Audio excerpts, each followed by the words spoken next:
டாஸ்மாக் நிறுவன முறைகேடு புகார்கள் குறித்து சட்டப்பேரவையில் பேச அனுமதி மறுக்கப்பட்டதால் அதிமுக உறுப்பினர்கள் வெளிநடப்பு செய்தனர். சட்டப்பேரவையில் மதுவிலக்கு மற்றும் ஆயத்தீர்வைத்துறை மீதான விவாதம் நடைபெறும் நிலையில் டாஸ்மாக் நிறுவனத்தில் நடைபெற்ற முறைகேடுகள் குறித்து பேச வேண்டும் என பேரவைத் தலைவர் அப்பாவுவிடம் எதிர்க்கட்சித் தலைவர் எடப்பாடி பழனிசாமி கோரிக்கை விடுத்தார்.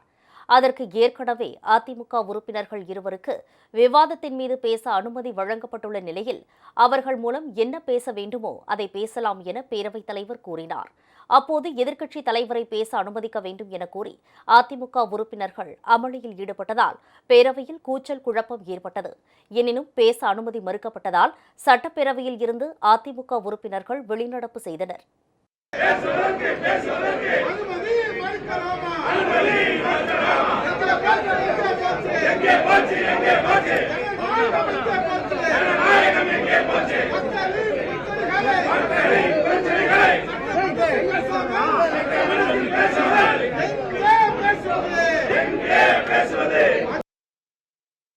பின்னர் செய்தியாளர்களிடம் பேசிய எடப்பாடி பழனிசாமி, டாஸ்மாக் அலுவலகத்தில் அமலாக்கத்துறை நடத்திய ஆய்வு மூலம் 1000 கோடி ரூபாய் முறைகேடு நடந்தது உறுதியாகி இருப்பதாக கூறினார்.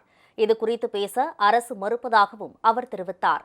மதுபுட்டிக்கு 10 ரூபாய் கூடுதலாக வாங்குவது மூலம் நாள்தோறும் 15 கோடி ரூபாய் வரை அரசு ஊழல் செய்து வருவதாகவும் அவர் குற்றம் சாட்டினார்.